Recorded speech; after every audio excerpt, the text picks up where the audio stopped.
دوستو، جیسا کہ آپ جانتے ہیں اچھی طرح سے کہ شادیوں کا دور شروع ہو چکا ہے اور اس میں مسلم گھرانوں میں شادیاں ہوں گی اور لوگ دور دراز سے سفر کر کے اپنے رشتہ داروں کی شادیوں میں شرکت کے لیے آئیں گے۔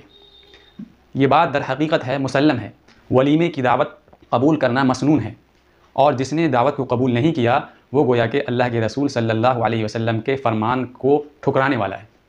لیکن ایک جو بات ہے جس کی طرف امت مسلمہ کی توجہ بہت ہی کم ہے، اگر آپ غور کریں گے تو 2% لوگ ہی اس پر عمل کرتے ہوں گے۔ وہ بات کیا ہے؟ آپ کے سامنے وہ حدیث پیش کرنے کی کوشش کر رہا ہوں۔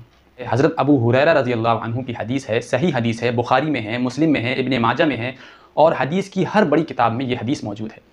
ولیمے کا سب سے برا کھانا وہ ہے جس میں امیروں کو بلایا جائے اور غریبوں کو چھوڑ دیا جائے۔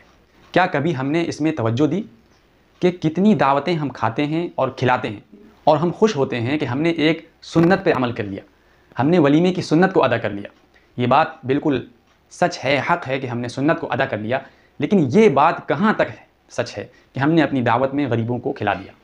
بعض لوگ کہتے ہیں کہ ہم نے بعد میں جو کھانا بچتا ہے تو وہ ہم غریبوں کو دے دیتے ہیں، وہ ان تک پہنچا دیتے ہیں۔ بھائی وہ تو آپ پہنچانا ہی پڑے گا، وہ تو آپ کی مجبوری ہے، اگر آپ نہیں پہنچاؤ گے تو آپ کا وہ کھانا سڑ جائے گا۔ تو یہ بہانے بازی اسلام میں نہیں چلتی۔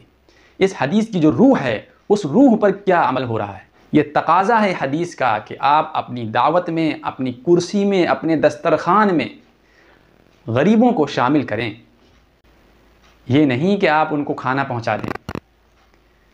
جی ہاں میرے دوستو، اگر آپ کے دل میں جذبہ ہے ایمان کا تو آپ یہ شروعات کریے۔ یقین جانیے جس شخص نے مردہ حدیث کو زندہ کیا اس کو 100 شہیدوں کا ثواب ملتا ہے۔ تو یہ حدیث گویا کہ آج اس کا ایک پارٹ مردہ ہو چکا ہے، اس کا دوسرا جو پارٹ ہے کہ جو اس نے دعوت قبول نہیں کی اس نے گویا کہ اللہ کے رسول کی بات کو ٹھکرا دیا، تو اس پہ تو عمل ہو رہا ہے۔ لیکن جو مین پوائنٹ ہے، جو سب سے بڑی چیز ہے، وہ یہ ہے کہ سب سے برا کھانا وہ ہے گویا کہ آپ نے دعوت تو کر دی، دعوت تو قبول کر لی، لیکن آپ اس برے کھانے کا حصہ بن گئے جس میں غریبوں کو نہیں پوچھا گیا، اور آپ اس برے کھانے کو کھلانے والے بن گئے جس میں آپ نے غریبوں کو نہیں پوچھا۔ اس لیے جو بھی اس حدیث پر عمل کرنے کی کوشش کرے گا اللہ تعالیٰ اس کو 100 شہیدوں کا ثواب عطا فرمائیں گے۔